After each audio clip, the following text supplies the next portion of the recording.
So good morning, everyone. My name is Cindy Miles, and I'll look up here.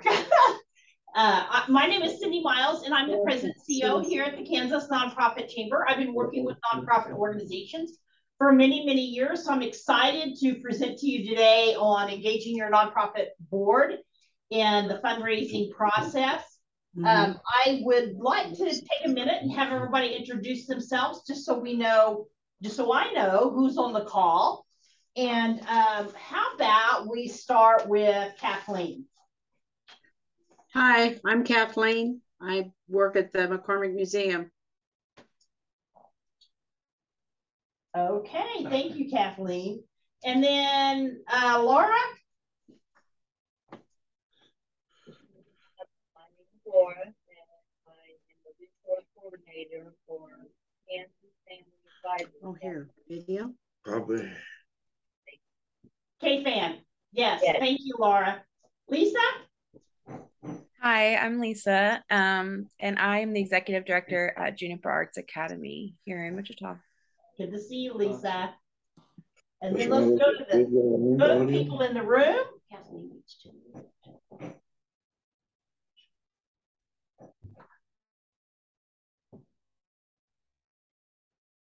I did it.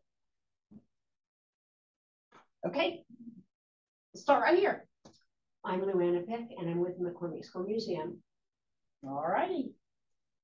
Cynthia Davey, and I'm with McCormick School Museum. I've talked to you a few times. You're done. And I'm Paul Babish, also with McCormick School Museum. Okay. And Paul Oberg with McCormick. I know that last name. Oberg. It's been around a while. Yeah. Some good plumbers in town that I have nothing to do with, but anyway. All right. Well, I appreciate you all attending, and I'm going to share my screen so we can get started with the presentation.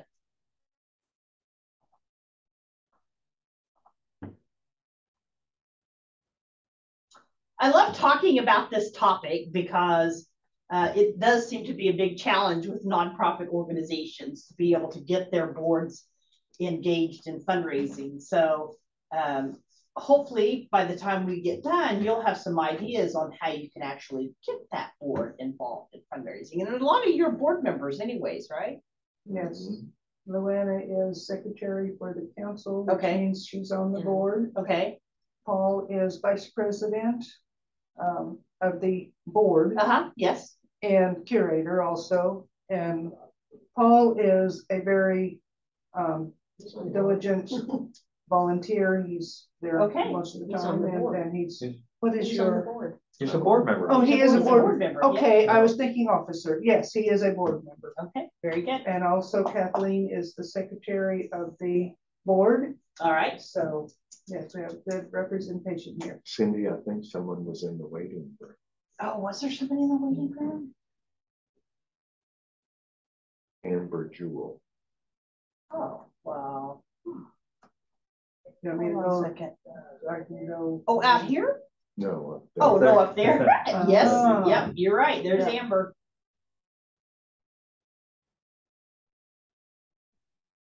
I didn't see that notification pop up. Hey, Amber, how are you?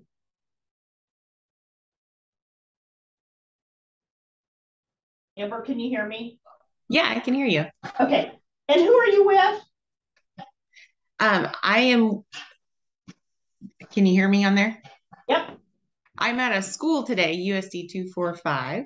Okay. Thank you. But I do a lot of different things outside of school with nonprofits and. Very good. I do the same thing. I have all these multiple hats that I'm constantly wearing, doing lots of different things. So I certainly can understand that. So we're going to get started today by talking about fundraising responsibilities overall. So let's talk a little bit about key roles of the board. And so there really is a few key roles that all board members really need to be participating in. So setting organizational direction. So that means you would be involved in strategic planning in conjunction with any staff that the organization has. You'd help to define the mission, those kinds of things. The other things are provide oversight of the organization. So make sure that taxes are being filed and the organization's running appropriately and those types of things. And then ensuring necessary resources. So this is a big role for the board. For those of you who don't know, board members are legally and financially responsible for a nonprofit organization because nobody owns a nonprofit organization. And that it's set up like that for a specific purpose because nonprofit means nobody is supposed to directly profit from the organization. And so that's why the boards are legally and financially responsible. So here's some other things regarding ensure necessary resources. So it is important that if you serve on a board of a nonprofit organization, that you're making sure that you hire capable executive leadership if you have that position open. So your executive within an organization makes a lot of impact on how that organization's run, how it's represented in the community, those types of things. The other thing is promoting the positive public image. And I know that you all are doing fundraising right now for the school. So making sure that you promote the positive image of that school out in the community would certainly be important, and why that school is important, why the McCormick School has an impact in the community. And then ensure the presence of a capable and responsible board. So that means trying to bring the best board members on board for your organization that have a diversity of skills, strengths, and experience for that board and for the organization. And then ensure adequate financial resources. So back to, again, ensuring those adequate financial resources. I'll probably reiterate that several times during this presentation because it ties so much into why nonprofit boards need to be fundraising and why it's the board as a whole, why it's their responsibility. So here is the board's fundraising responsibilities. So again, I talked earlier about defining or clarifying what the mission is for the organization, and that needs to be reviewed from time to time. Lots of organizations start out with a specific mission, and as time changes, their growth, where they are at in their growth cycle, sometimes that mission just changes some. Even how our society changes over time contributes to the fact that we have to change that mission up. Yes. Will we have this PowerPoint? You will. I will send this PowerPoint out to you. Okay, then I don't have to try to Yeah, write down. no, everything. don't try to write down all this. I always send out the PowerPoint, so you'll have these. And then so support organizational sustainability. So again, that goes back to the finances, making sure the organization not only can operate on an ongoing basis, but that it's sustainable in the long term. That's really important for the board to make sure that an organization can sustain itself. When you get board members that kind of drop off and they're no longer concerned with the sustainability, then you need to start worrying about whether or not you need to bring on different board members. As I work with nonprofit organizations, I tell them consistently, your goal should just be to create a nonprofit organization that's sustainable long into the future and long after you're gone by bringing other people on board. So identifying strong leadership, and that's not only strong leadership on your board, so you have those roles on your board, your chair, your vice chair, your secretary and treasurer that serve as offices, your additional board members that you have. So it's important to have strong leadership there. It's also important to have strong leadership within the organization itself. So that's part of the board's role. And then approve adequate budgets. So every nonprofit organization should be putting together a budget that they approve before the next, whatever their fiscal year is. That should be a joint effort between an executive director, if you have one, and the board. If you don't have an executive director, then the board needs to work on putting that adequate budget together. And that means thinking through not just what did you do this year, how much revenue did you bring in, how many expenses did you have, but that also means thinking through what does next year look like? Because just because you had X number of expenses this year doesn't mean next year you might need to replace the windows, and that wasn't in this year's budget.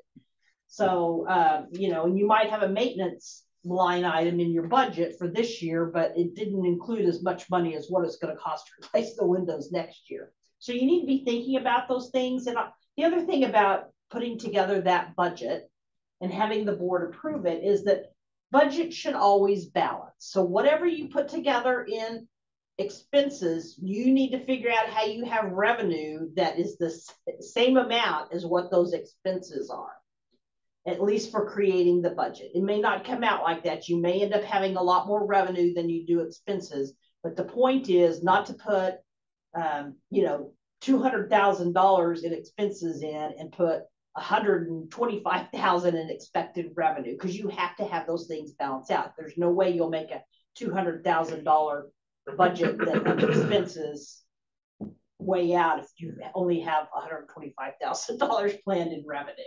So I always tell people about budgets.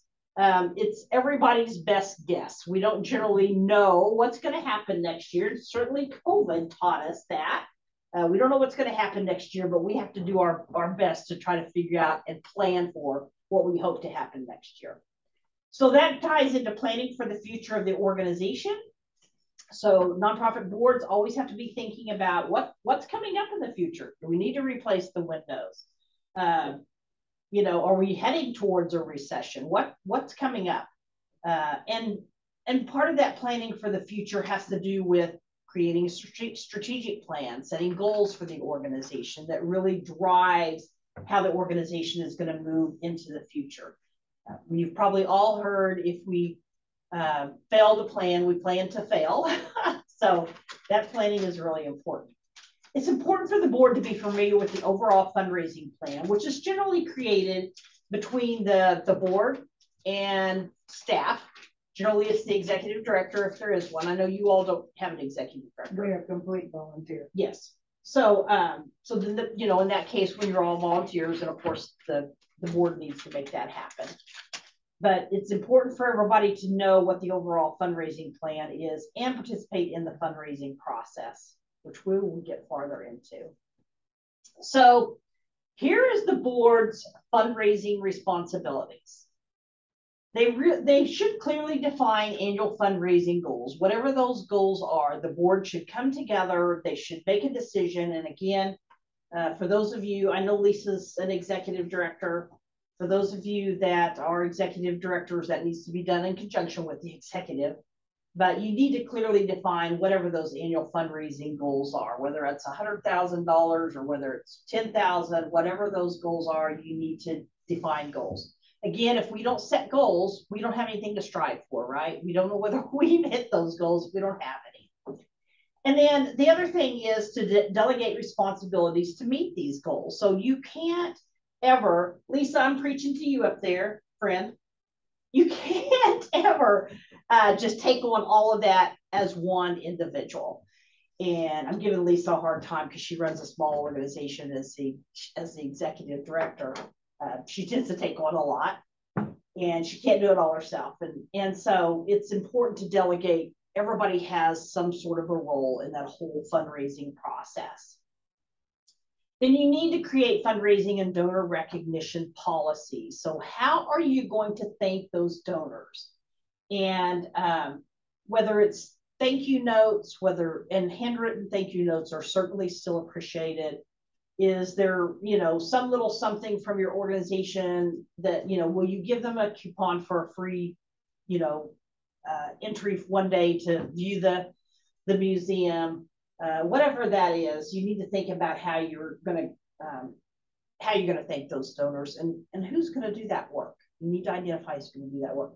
You probably will laugh, but the other day I was trying to think of, we've got some good little grants, and Cargill's been a good supporter of the Kansas Nonprofit Chamber and our board university specifically. And it just sometimes seems to me like as they continue to contribute to us, just writing them a thank you note just seems like it's not really enough.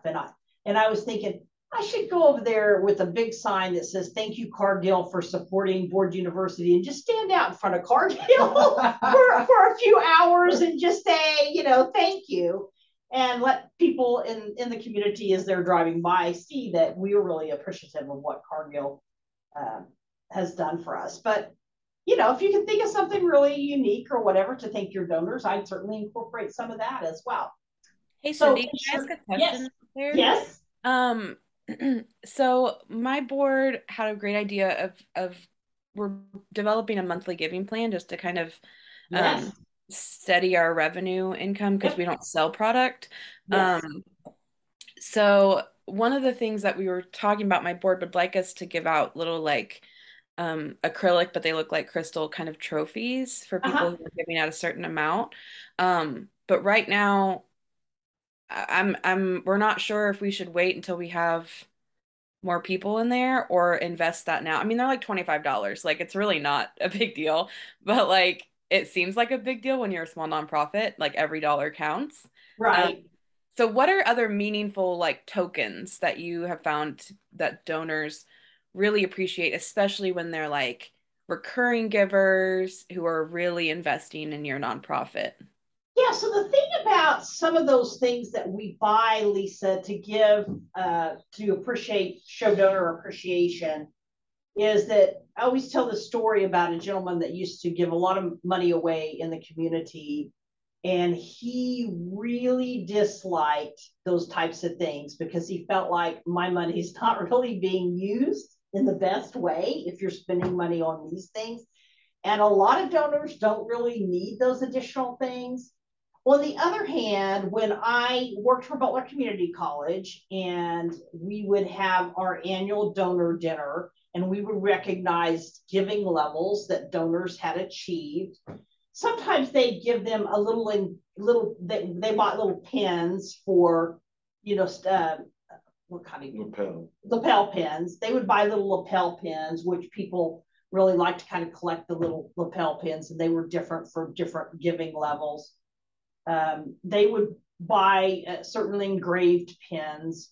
They would buy, trinket kind of stuff that they would give to people, but never much bigger than that because they always wanted to be very respectful of the fact that donors aren't really giving, so they can get something like that back. So that's my 2 cents, Lisa. Right. Do you think like a printed certificate that's in like a frame would do the same kind of thing? I think that would be fine. Yes. Okay. Cool. I would just keep it low cost. Yeah. I am in agreement with you. Okay, cool. Thanks. So the other thing is ensure that fundraising methods adhere to ethical standards. And so ethical standards are things like you don't get somebody to go out and fundraise for you and tell them that you'll pay them a percentage of what they fundraise. That's not considered ethical. And any other things that you can think of that might be unethical to do, you just want to make sure that you're ensuring that whatever you do is ethical. So don't do anything illegal, okay? Don't raise funds illegally. No wild, behind closed doors poker parties where you've got a lot of gambling. So individual board members' responsibilities are to make a personal contribution, and I'll talk deeper about that, I think, later in this PowerPoint. But every board member should be giving something financially. Sure, they give of their time and talent. It's important for them to give of their treasure as well.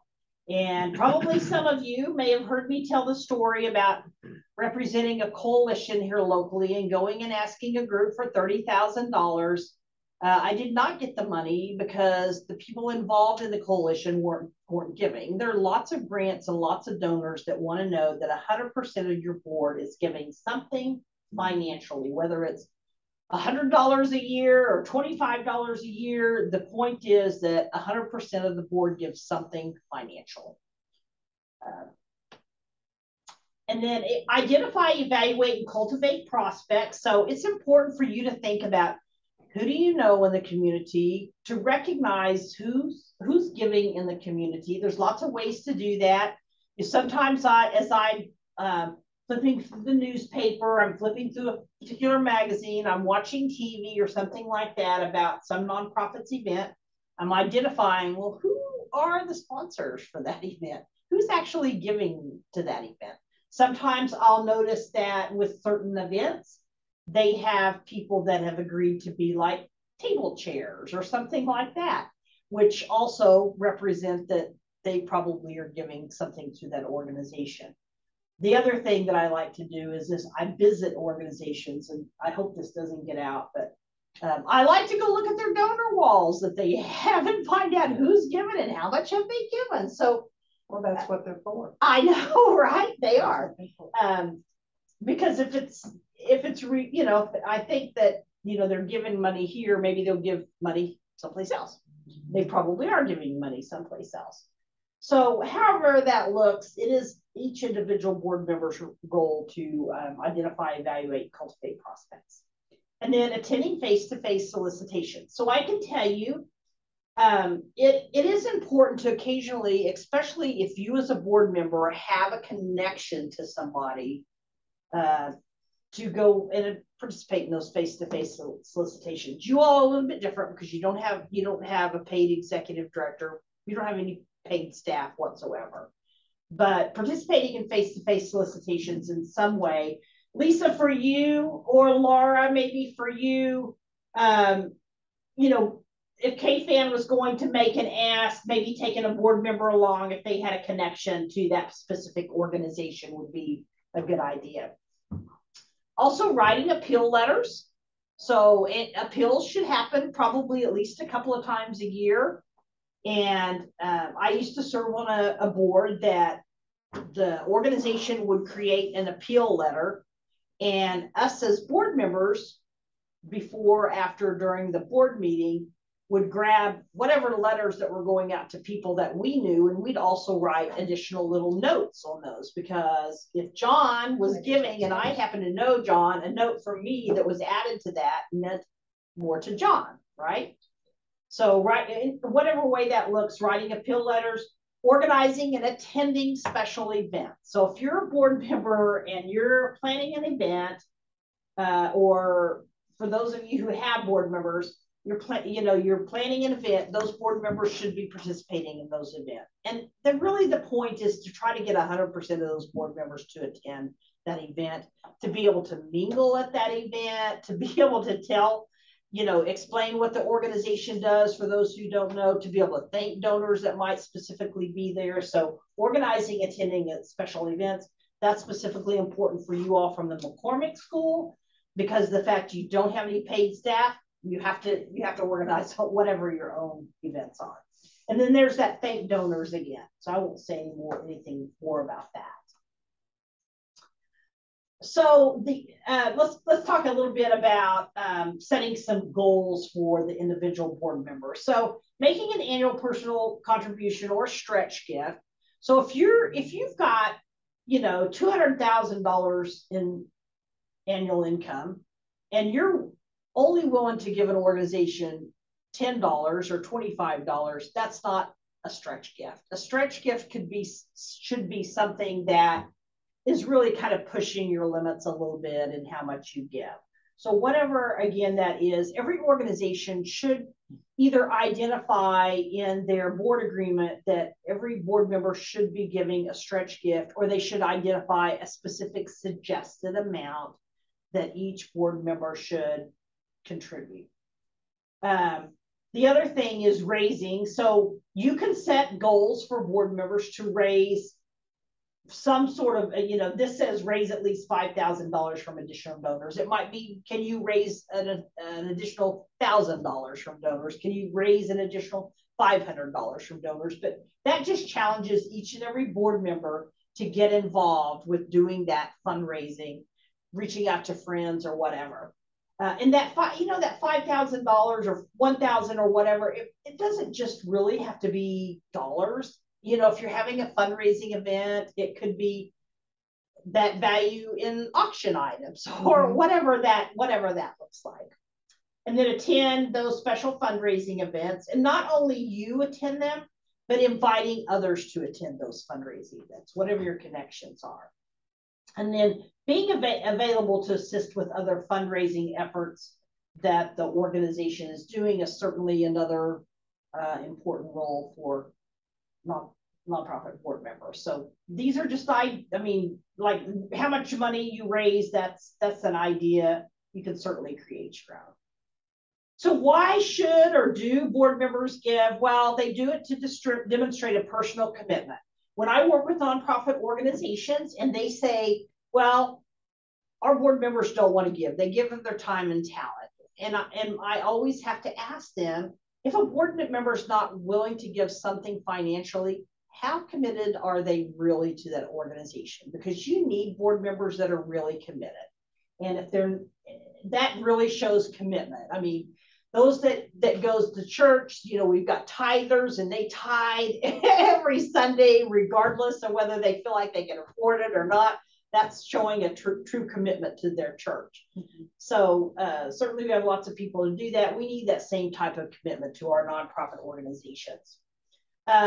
Also encourages other funders to give. And I've already mentioned that when you go out and you talk to donors, and certainly the bigger donors that you get, they want to know, does 100% of your board give?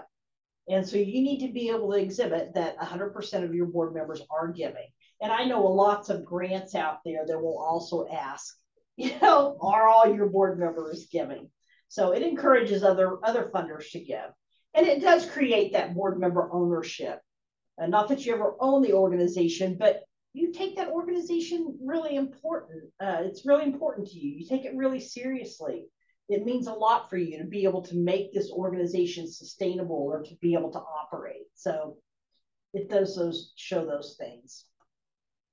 So here's a sample fundraising committee job description. Again, I'll be sending this out to you, but that committee will help to lead the board's participation. So I think it's always important to have a fundraising committee.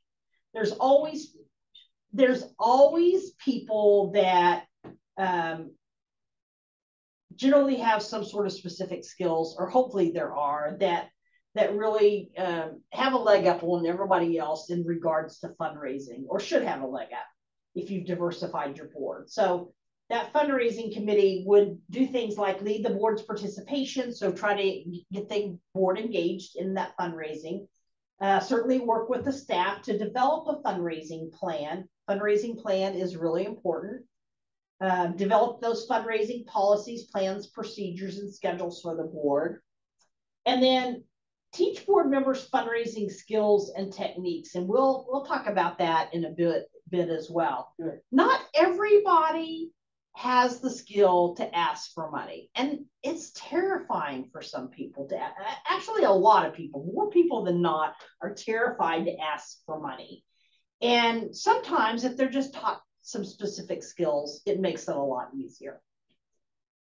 So the fundraising committee can certainly take that on. And then propose that minimum board member contribution. So have a discussion, decide what that should be, present that to the board, get the board to get on board with what they're all willing to give. And I always tell people here at the Kansas Nonprofit Chamber, our board members have to be members of the organization. And then we ask for $250 as a board commitment. It's suggested we give them a pledge form at the beginning of the year at our first meeting, because that's when we've brought new board members on. They can fill out that pledge form. We ask them to give it back to us by the next meeting. If they don't give it back to us by the February board meeting, then we let them know. If they haven't returned it, we will just invoice them for $250. So they can choose to pledge less. They can choose to pledge more on their board form. They can choose to be billed quarterly or monthly if they want to do that. And even if after we send them an invoice, they can get back and say, well, I just want to pay $100 of this invoice. That's what I want. That's fine. We'll take that $100. At least we've made some recommended. And the reason that we did that is because we used to say stretch gifts, and we have a lot of board members saying, well, what is the expectation? They want to know what was the expectation. So we set an expectation. And they know that when they join the board, they know about that donation. Solicit contributions from board members. So that committee could lead up that whatever that solicitation process looks like. Lead the board's effort in identifying, cultivating, and approaching major donors. Any questions about the sample fundraising committee job description? Nope. Oh, here's a little bit more. Work with the board and chief executive to develop that long-term fundraising strategy. So I've talked a little bit about that, how, that needs to be a joint effort. Organize and execute fundraising programs. So of course that makes sense that the fundraising committee would do that, right? Really cultivating and developing relationships with funders. So kind of identifying who those potential funders would be and kind of lead that initiative. Now that might not be the fundraising committee doing all that work. They might engage other board members to participate in that, but making sure that those relationships are developed. And then coordinate visits by staff and board members. Certainly, they can do that. So identify who's going to see who's going to talk to who. So you don't have any real odd things where two board members or the executive and a board member or whatever out making just random asks and nobody knows what's going on and the donors doesn't know what's going on either. Why am I getting asked by all these different people? Plan and oversee the donor recognition and cultivation, and then work with staff to design promotional materials for fundraising. Everybody has to have some sort of materials for fundraising, whether it's levels of giving, whether it's levels of sponsorships being outlined, whatever that looks like. Everybody needs to have some sort of materials that talk about the organization and talk about different levels of opportunities to get. So typically, if you have a chief executive, their role is to serve as the organization's representative to potential funders. So they are the face of the organization. If you all don't, of course, have an executive director, maybe your board chair would be the face of the organization. Serve as a contact for donors. So you don't want to give donors 15 different contacts. You need to identify, especially with McCormick, since you don't have any paid staff. And again, that could be the chair of your fundraising committee, who's that primary contact, could be the board chair. You just have to depend for your organization. Lisa, that certainly would be you. With KFAN, that would be Nina Shaw Woody, who I thought joined us, but I don't see her. Maybe we lost her. And certainly ensuring compliance with fundraising sources and those regulatory requirements out there. And I have to tell you, people ask me on a regular basis, and I don't know if you've ever thought about this, but with the Secretary of State's office, there's a registered fundraiser form. Most nonprofit organizations do not have to register with the Secretary of State. I have read through the laws, they changed the laws, I read through the new laws. There's specific requirements around this fundraising registration that pertains to people who are doing a lot of phone solicitation or other things that they're doing that most nonprofits aren't doing. So just in case, I have people call me and say, I heard this and I haven't done this. And I'm just like, don't worry about it. It's okay. I stay on top of those things. So, all right, let's talk a little bit about giving. So why do people give to nonprofit organizations? Well, there's several different reasons why. These are some of the main ones. They feel a connection to the organization in some way, shape, or form. I work with an organization called Club Parkinson's, and people give to that organization because they have a family member that's been impacted by Parkinson's, which is a really ugly disease. Sometimes they just give because their peers are giving. And when I was at Butler Community College, there was an athletic director there. We had a competition going on, who could give the most to the foundation, who could increase that annual donor event that we had, who was going to get recognized that year, because we always competed each other. So sometimes they just give because they know other people are giving, so they think they should do that. Someone asked them to give. So the number one reason I'm sure you've heard that people don't give is because nobody asked them. And if they're not asked, they're not likely to just step out and say, hey, I just want to give you a lot of money. So some of them do it to make a difference. They feel like they have the income, they want to make a difference in the world, they want to make the difference in the lives of other people. So So they just do that. Some do it because they just happen to have a lot of money and they want to share the fact that they have that money. Some do it because they want to be recognized. That's probably Matt and I. We just wanted to be recognized. No, I'm just kidding. But some will do it simply for the recognition. Businesses are good about that because they want to be seen as somebody that's being giving back to the community, giving back to organizations. So there are other people that absolutely don't want to be recognized. And I think it's always important as you're soliciting gifts to verify, especially with bigger donors, do they or do they not want to be recognized? Because some just don't want people to know that they're giving that money because they don't want a lot of other people asking for money. Some just don't care about the recognition at all. On the other hand, there are some that at Walmart's very interesting. If you ever applied for a Walmart grant, they want to know all the ways you're going to recognize Walmart for giving that money. So you need to know about those things. To ensure the organization's ability to fulfill its mission in the future, that's one of the reasons they give.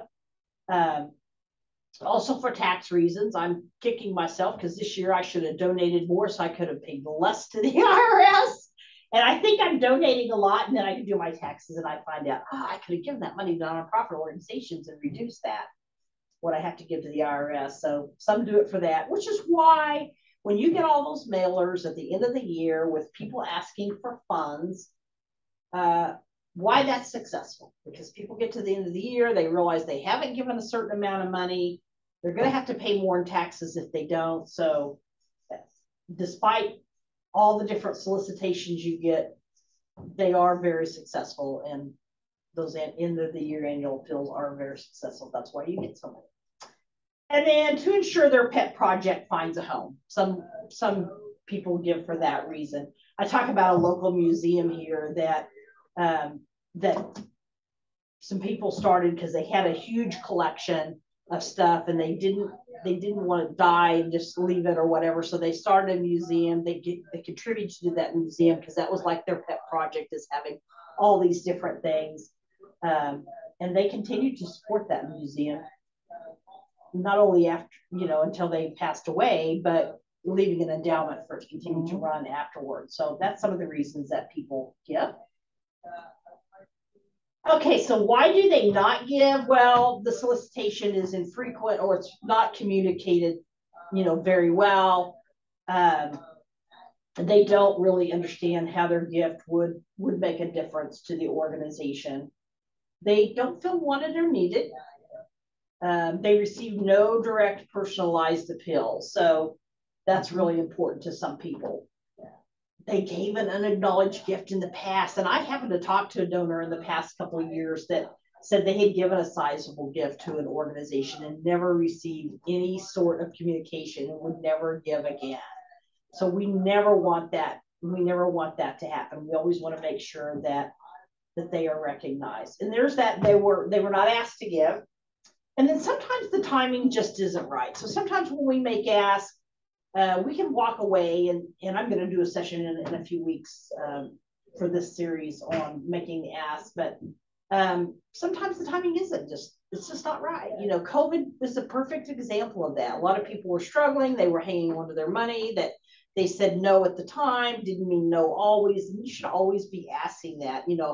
If people say no, can I get back with you in 6 months or whatever? Because no doesn't always mean no. Sometimes it just means just not right now. It's not a good time. And then the organization's mission was not compelling. And I think not only the mission maybe not being compelling, but maybe we've not done a good job of telling our stories. And certainly we as organizations can get out there and provide a whole lot of statistics and stuff, and that doesn't move people. Not really. So, I mean, it's okay to tell a story and then follow it with, we serve X amount of people or something, some short statistic, but certainly you want to be telling the story. So that makes your mission and what you're doing compelling. Oops, the wrong button. Okay, we're going to take a test. I want everybody to get a pen and paper out if you don't have one out.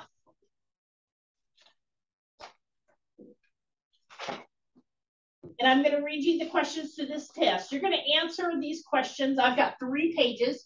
You're going to answer Y for yes, N for no, M for maybe, but you can't have more than 10 maybes. And then you're going to give yourself 2 points for each yes. Okay. Is everybody ready? You got your pen and paper ready? Okay. How many are you are willing to undertake commitment to the organization's vision and mission and be willing to learn more about how to give and get contributed resources? How many of you are on board with that? Everybody got your answer? Okay, aid in the creation of the fund development plan. Understand the plan's implications, be willing to help execute it. How many are willing to do that?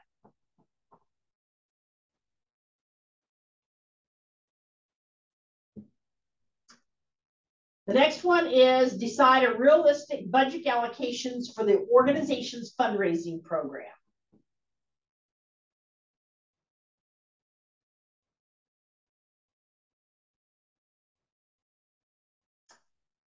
How about understanding the organization's financial situation and probable future fundraising position?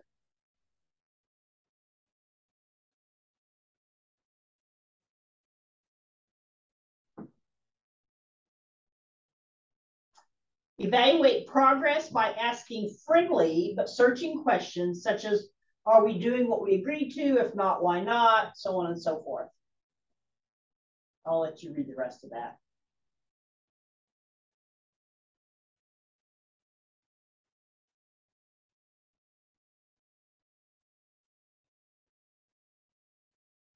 And the last one in this series, approve the creation or revision of a board member statement of responsibilities that includes clearly defined expectations for their personal giving and involvement in fundraising.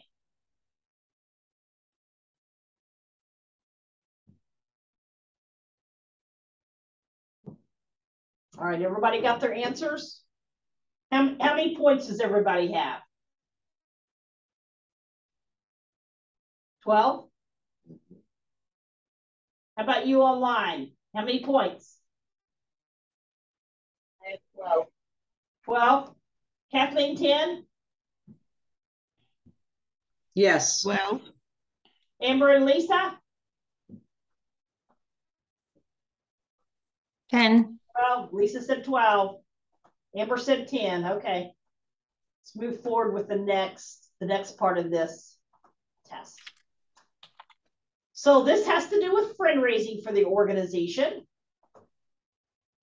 Nina, you are there. I don't know why I don't see you in my. Oh, there you are. Sorry about that. I see you now. You heard me talking about you earlier, right? Okay. All right.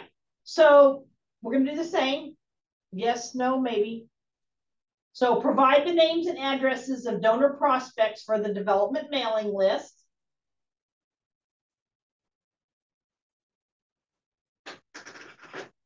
Research phone numbers or secure exact addresses for campaign mailings.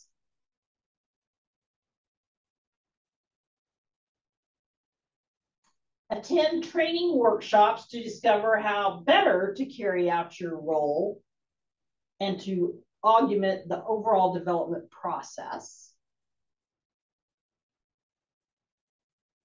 Prepare useful and informative training materials for board members and other volunteers about how to raise funds.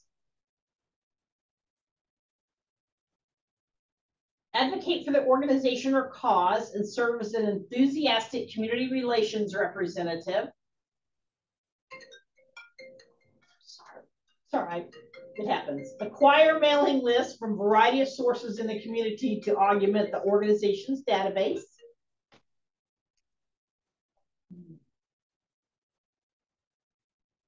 Facilitate introductions and access to individuals or groups where you have credibility and influence. Nurture prospects and donors on a regular basis.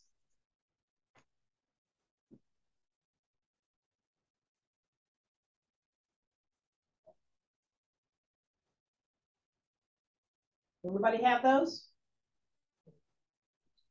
Okay. No worries. There's 6 there. 1, 2, Seven. 3, 4, 5, 6, 7. Yeah.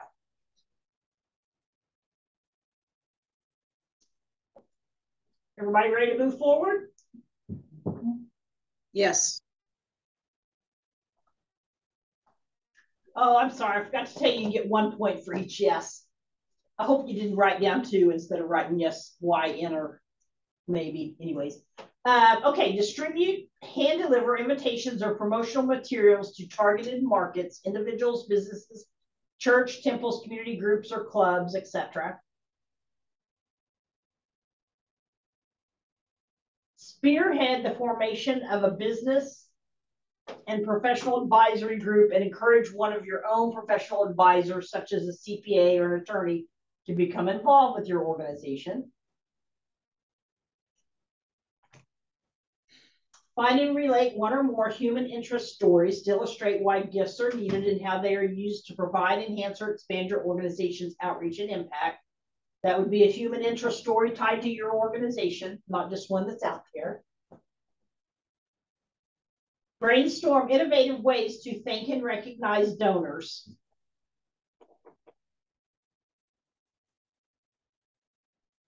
Write a personal testimonial or letter of support for public use or agree to be quoted as to why you support the organization. Assist in fundraising special events such as auctions, fairs, bazaars, open houses, tours, or tournaments, or enlist others to help in a way they perceive are useful and fun, so they will want to do it again. And whatever the rest of that question says. Okay, visit a community leader to explain needs to be met and accomplishments of the organization.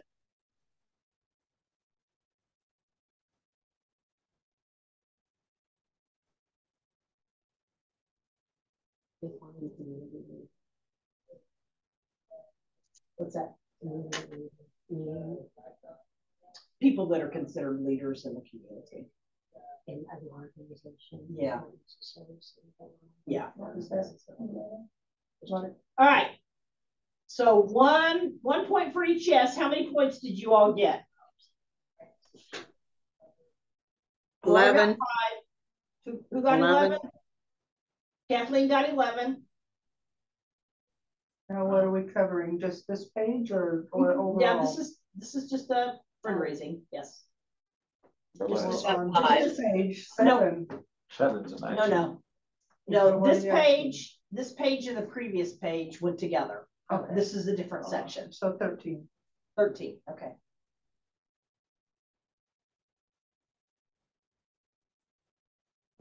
Nina says 14. 11. 11. Lisa? Did I get everybody? How did you all do? 11, 13. All right, we're going on to the last section of this test. There's a purpose for all this. All right, this has to do with fundraising, so you're going to get 2 points for each yes on this one. So who's willing to contact local businesses and vendor suppliers to seek an in-kind donation, such as supplies, equipment, technical assistance, or personnel, interns, release time, loaned executives, etc.?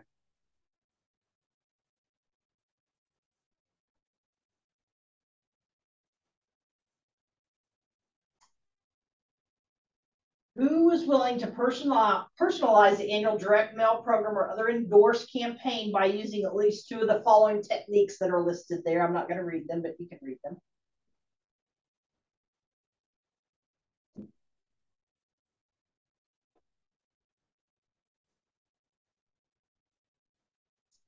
All right, how about increasing your donation each year to help reach the goal and assist in setting the pace for others so that you will become a credible solicitor?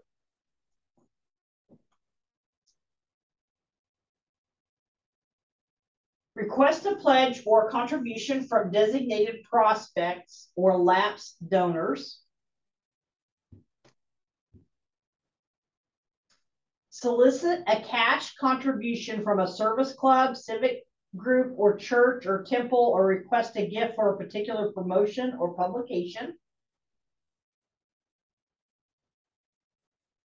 Ask selected individuals for a specific gift or multi-year pledge. Visit them personally, accompanied by a staff member or another volunteer.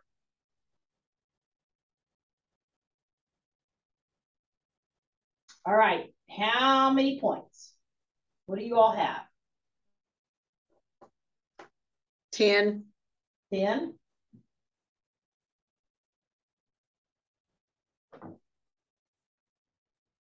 Eight. 8? 8? How about you all? 12? 8? Points taken. You could probably give me half of what anyone else has had. 6 for me. 6 for you. So, can't remember what's on the next slide. Okay. So the reason that we go through this is because these ways on these tests, these are the different ways that board members can be involved in fundraising. So if we were to go back and let's say you were all board members and we went to this first list, so building the foundation, these are things that board members can do that are willing to help build the foundation for fundraising. So as you take this test, and the reason I like for you all to have this PowerPoint is because you can have all board members take this test. Board members, okay? Take this test and identifying where do they fall in that whole fundraising cycle. Are they willing to help build the foundation? Is that where they got their highest score from? Did their highest score come from fundraising? So that's the second. You've got to build your foundation, then you got to fundraise, then you got to actually solicit those donations. So this test allows you to not only see what are all the different opportunities that you have to get engaged in fundraising, but where are you at as a board member? Are you the person that wants to focus on building that foundation? Because you've got to have some people that are willing to do that. You've got to have some people who are willing to do the fundraising. And then you've got to have some people that are willing to make the ask. And those people who identified, got most of their points on level 3 are the people within your organizations that you want to be making your ask because they're comfortable with doing that work. And the point is also, if you've got your foundation builders, to try to give them the right training or whatever to move them up to where they're comfortable with fundraising. And eventually move everybody up to where they're comfortable with solicitation. But I can tell you, not everybody will become familiar with solicitation. No, sometimes no matter how much training you give them, they're just not comfortable and they're just not suited for solicitation. They can't take the rejection or whatever, but wherever you can move them up in this cycle, this gives them an idea how they can be involved. So for you to go back to your organizations and assess how each board member becomes involved in fundraising, this is an important aspect of doing that. Do you feel like this is helpful? Yeah. It really is about identifying strengths and weaknesses and what people are willing to do and not. But these are ways that every board member can be involved in fundraising. And generally, you can find every board member that is willing to do some of the things in one of these categories. So the expectation should never be that every board member is going to get up to 3 because they're not. And that's okay. But that they get involved in fundraising in some way. Every board member needs to do that. Any questions about that? All right, so we're going to talk a little bit about the stages of fundraising. So stage 1 is your cultivation of your donors. So that's identifying those potential donors, your prospects, and the board can be hugely helpful in this. They've got to be able to, bring forth information about who their friends are, who the connections are, who the businesses they have connections with, who do they know out in the community. The other thing is they've always got to kind of be aware of if they're out someplace and there's a donor wall or whatever, how do we identify who are those prospects? I like to recommend that If you're looking for prospects and you can access the Wichita Business Journal. If you don't subscribe, you can find a deal. We can get the Business Journal for like $75 or $79 a year. And every week in the Business Journal, they have a list that they've assessed the top employers, the top banks, the top whatever, with contact information for those organizations.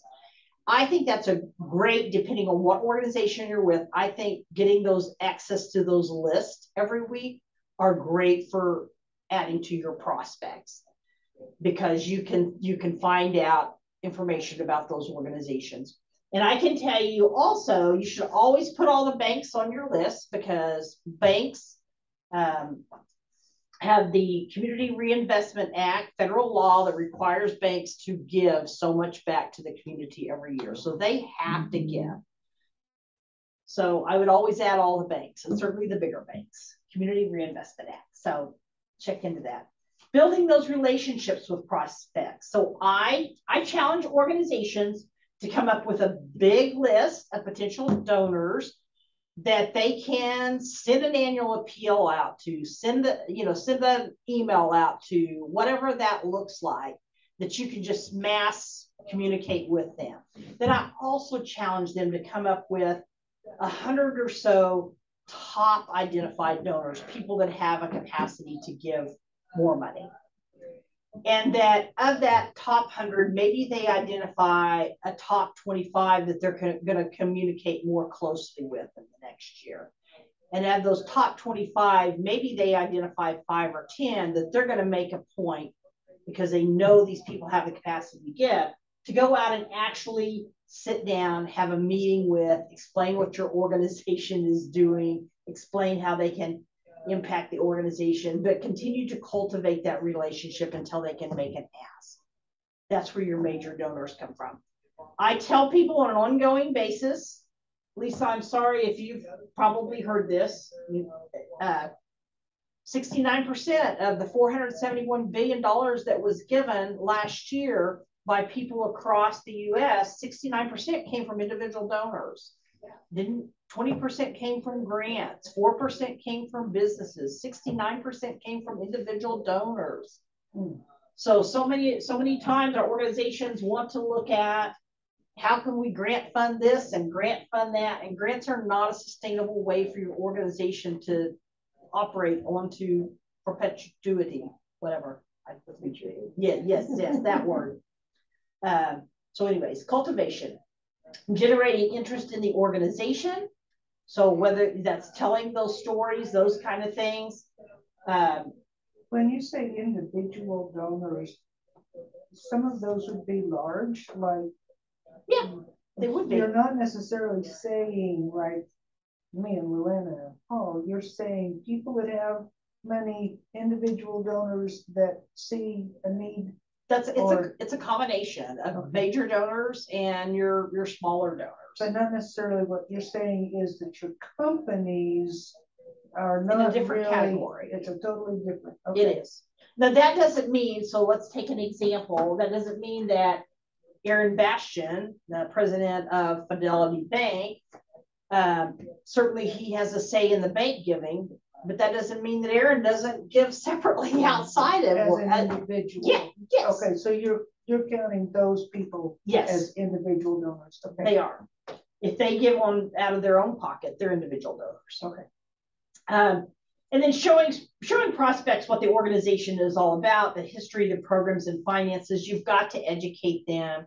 You've got to do that over time. You can't dump everything on them at once and expect to, go do a visit. Tell them all about your organization and say, hey, by the way, would you give me $50,000? You have to cultivate, let's have coffee, let's have lunch. I just want to shoot you an email and tell you what's going on with the organization. Send them a Valentine's Day card, a birthday card, whatever. Cultivate a relationship, just like you would with a friend.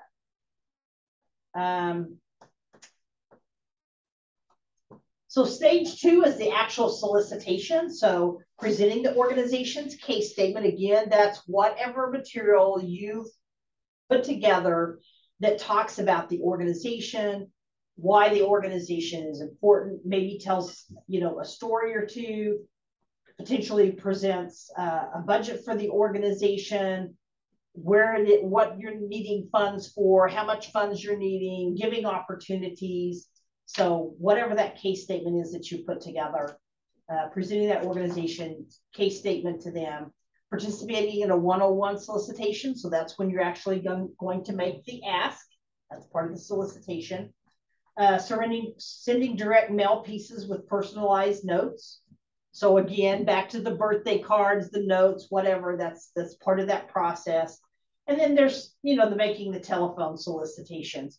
I don't care much to make telephone solicitations. I like to meet with people in person, but some people like, they like to do that. And sometimes if you've solicited from an individual before in person and they've given to the organization several times, it is okay to pick up the phone and have a conversation, say, hey, we need some more money.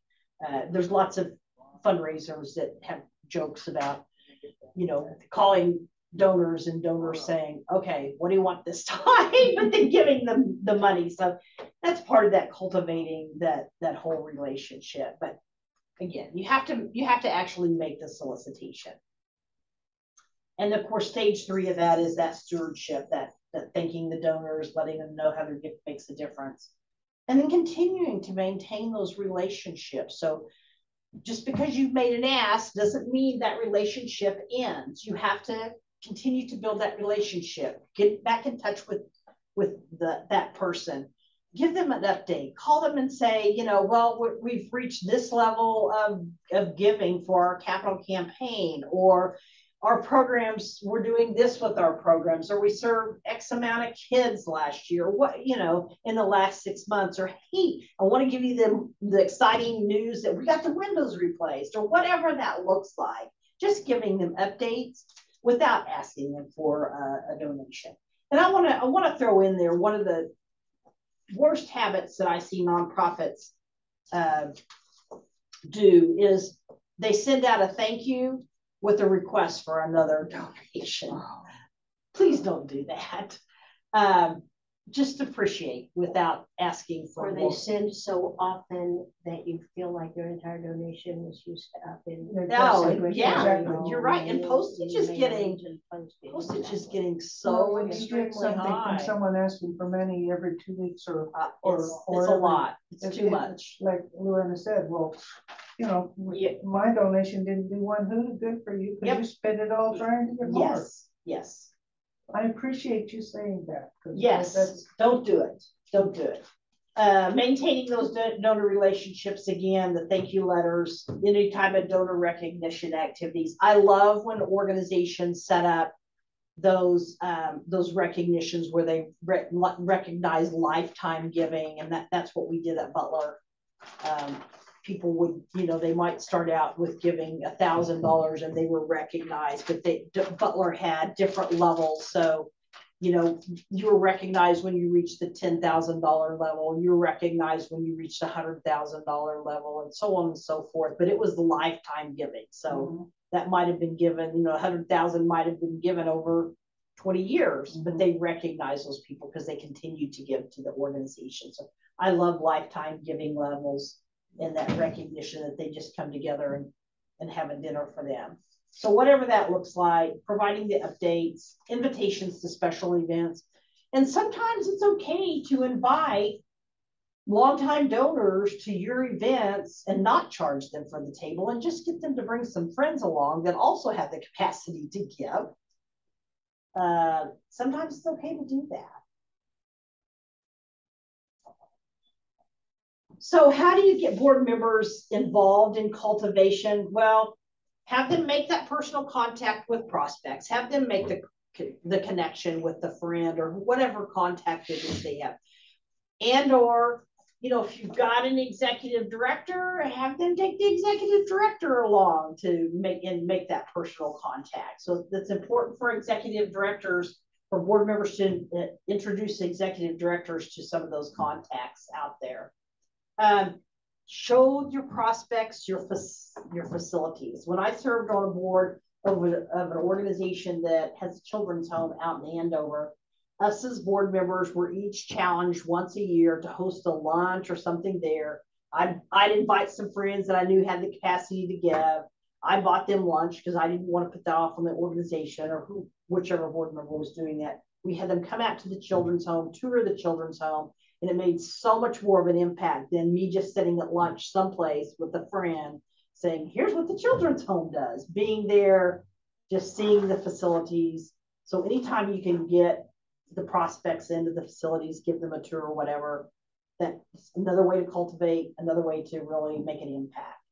Share the history of the organization. So whatever that history is, making sure that they know what that history is and why that facility is important. And then share your own enthusiasm for the mission of the organization. Why are you excited about whatever it is you're doing? Why are you excited about the McCormick Museum? It's important for them to see that excitement, and that helps with that cultivation process. The other ways that board members can get involved, again, writing, reviewing the case statement that generally the fundraising committee might have put together.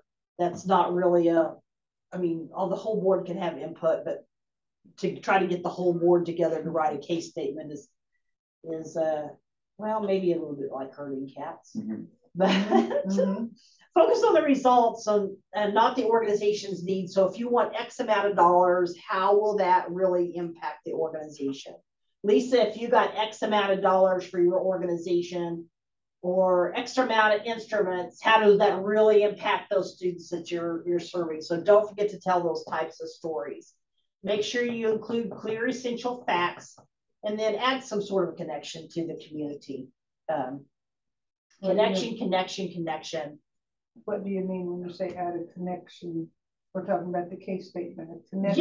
Yes. So how does what you're doing connect to the community as a whole? Okay, I understand. The whole community, or just not the whole community, but whatever part of the community that's connected to. Show that connection. Why it's that's important. Or to whatever particular part of the community we're trying to get the funds from. Yes. It impacts you because you're a former educator and this is a school museum. Yes, absolutely. Yeah, that would be important to former educators. You'd hope. Yes. So how can board members contribute to solicitation and making the ask? So you would notify the prospect that you're coming when you make that appointment or meeting. You would make sure that they know that not only that you're coming, so no cold calls, no just walking in. I used to work for a company that I did cold calls and sold office equipment. It's very exciting. I know. I never knew what I was going to get when I went from business store to business store. I wouldn't recommend that you do that. No. Yeah, it's very intimidating. But anyways, so notify the prospect that you're coming. Make sure that they know that you want to talk to them about the organization. So no surprises. Generally, people get it that you're coming to maybe potentially make an ask. But of course, you wouldn't do that on the first solicitation anyway, or not solicitation, but the first visit anyways. But make sure that they know that you're coming and you got your schedule and everything right. That it's terrible to schedule something and you didn't confirm or whatever, they don't have it on their calendar, you show up unexpectedly. Just make sure that all is worked out well. Be enthusiastic and know the prospect's interest in advance. So we have this really cool tool these days. It's called Google. You can find out so much about an individual. I would prepare yourself prior to going to visit with this individual. I would make sure that I knew you can find out lots of times if they're married, if they have kids, what their hobbies are, where they work. It's just amazing the things on Google. You can even generally pull up their address and do a satellite photo and look at what their house looks like. It's crazy, but I wouldn't recommend that you pull up a satellite picture and check out their house. But it is a little bit creepy. Some things are creepy. Yeah. I know there's a little bit creepy things that you can actually pop up in a golf tournament. Yes. Or something. Yeah, like which that. probably shows that they like golf, right? Yeah, perhaps. So do your research and know what is in Profile. interest to them. Yeah.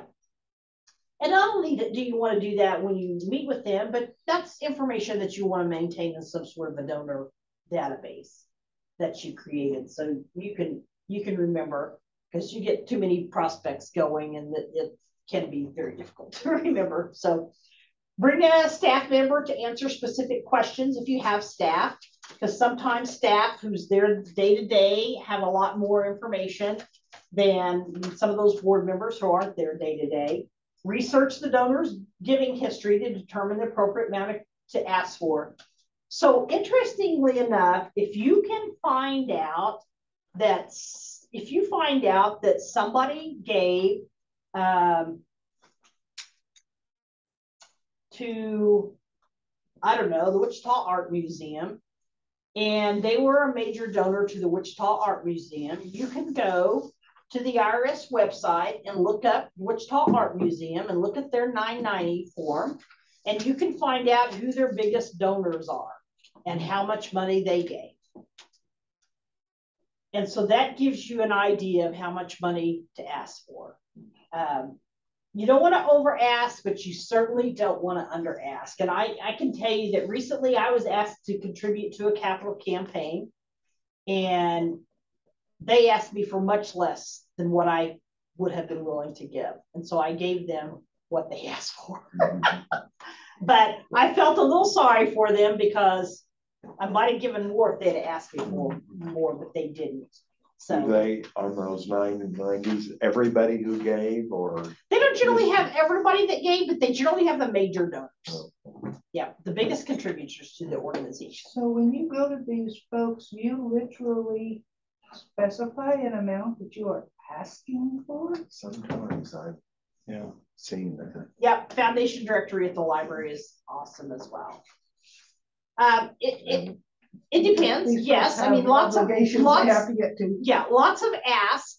You will go in there with a specific idea of what you want to ask for. Okay. Again, you can also create that case statement, and you can ask them to give in general. Here's the opportunities to give. So I mean, you can do it either way, but there are a lot of people that go in and they have a specific idea of what somebody can give, and they're asking for that specific gift. Okay. Cindy, I'm sorry. No problem. Thank you. Thank you. You bet. You bet. Tomorrow. Okay. Thank you very much. Thank you. Really well done. Thank you. So ways that board members, again, can get involved in stewarding those donors. So as I mentioned earlier, send letters of appreciation, invitations to special events. Again, sitting around the board table before, after a board meeting, during a board meeting, signing thank you cards, those types of things. Yeah. I used to, again, be involved with an organization that they had some thank you cards out. They at every board meeting, and whatever donors had given, we could look at that list, and we can, as board members, say, oh, I know that person. I'll write a thank you note to them. So I'd write that thank you note. So that's one of the many ways that board members can certainly show some appreciation. Maintain those relationships with donors, so the board members can get engaged in building those relationships. There's nothing wrong with more than one having a relationship with the donor. Personally thank them. So you see them at the grocery store, you see them at another event, you can say thank you. You can call them on the phone and give them an update and just say thank you, again, without asking for additional money. So there's lots of different ways. I'd challenge you to brainstorm about what are some of those different ways. And keep donors connected to the organization. So if you've got an event coming up, you've got, you want to give them a tour, you've got a special program coming up, something like that, invite them, keep them engaged with what's going on. So rejection, it's going to happen. Every board member needs to understand rejection is going to happen, but don't take it personally. It isn't personal. Often it means, if they say no, just means not right now. And you can certainly, when you're making an ask, you can certainly say, you can ask them for $10,000 and they say, no, I can't give that. You can always respond, well, what could you give? What would you be willing to give? and kind of fill that out, as well as, you know, the keeping the door open, ask them, you know, sometimes, as I mentioned earlier, it's just not the right time. So asking them, can I come see you in 6 months? Can maybe we touch base in 3 months or something like that. Offer any additional information needed to change the prospect's mind, whatever that might be. Maybe you want to tell them more about what's coming up in the future. Maybe you want to give them additional information to answer any questions they might have. So, but again, rejection is going to happen. Don't take it personally. And I think if you think of this as an opportunity for them to, and you communicate to them, this is an opportunity for them to make a difference, not that you're just asking them to give their money. It really is about them making a difference within the organization. Okay, here's fundraising secrets of success. As board members, to succeed in fundraising, you need to know these 4 things. So you need to know what the mission is of the organization and be comfortable with communicating that mission to whoever it is that you're asking for funds. And sometimes we don't know those missions word for word, and some organizations create missions that are a paragraph long, which I tell them not to do because a mission should be really short and easy to memorize. But knowing the ins and outs of that mission, the goals of the organization, what is it that you want to achieve? Why are you raising funds? Is it sustainability? Is it being able to offer a program? Is it being able to serve more kids? What is the goals of the organization that you're really trying to achieve? How to make the ask. That's really important. And again, we'll have a session coming up in a few weeks on making the ask and how to overcome those fears. So part of that is realizing that this is not just asking for somebody's mission. This is money. This is giving them the opportunity to impact the mission. If you don't ask, you won't receive anything, because the number one reason people don't give is because they're not asked. So the only way to fail is by not trying. So I love that last statement. You have to actually make the ask and try in order to get the money. It's just part of the risk.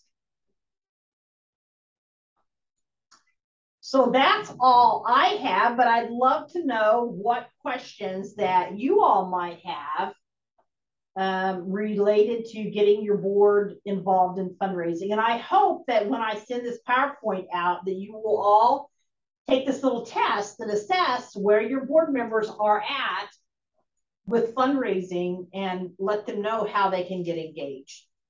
Sometimes board members just don't know how they can actually be engaged in fundraising. So questions, comments? Very thorough coverage of very logical necessities. Yeah, this is really Cindy. Lisa? I did have a question. All right.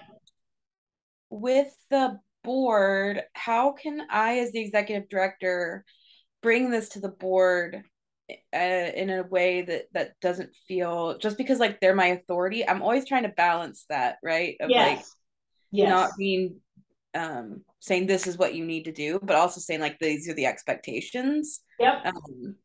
What's your approach? Do I use the quiz, to move through that? And I know in the conference there was a really great quiz that we did also. Yes. So just focusing that in, is that something that you recommend, that like we bring in someone outside of the organization to come in and do this with us? What's your recommendation for that? Yeah, sometimes that's the best way to do that, Lisa, is have somebody come in from the outside. The other thing is, I know that you're the executive director, so if you don't have a fundraising committee, which I would challenge the fundraising committee to take the board through this process. If you don't have the fundraising committee, then I would challenge the board chair to take the board through the process, because you as the executive director, it's uncomfortable. We've talked about this. It's uncomfortable to instruct your board in some ways because you answer to the board. So putting it off on the board chair of the fundraising committee is what I would recommend. Okay, thanks. Or you can always get that outside consultant. You know I'm available. Yes, ma'am. Other questions or comments? All right. Well, seeing none, I appreciate your time today. Certainly let me know if there's anything else that we can help you with. And I wish you all a wonderful rest of your day. Thank you. Thank you. Thank you. Thank you. Thank you. Thank you. Thank you.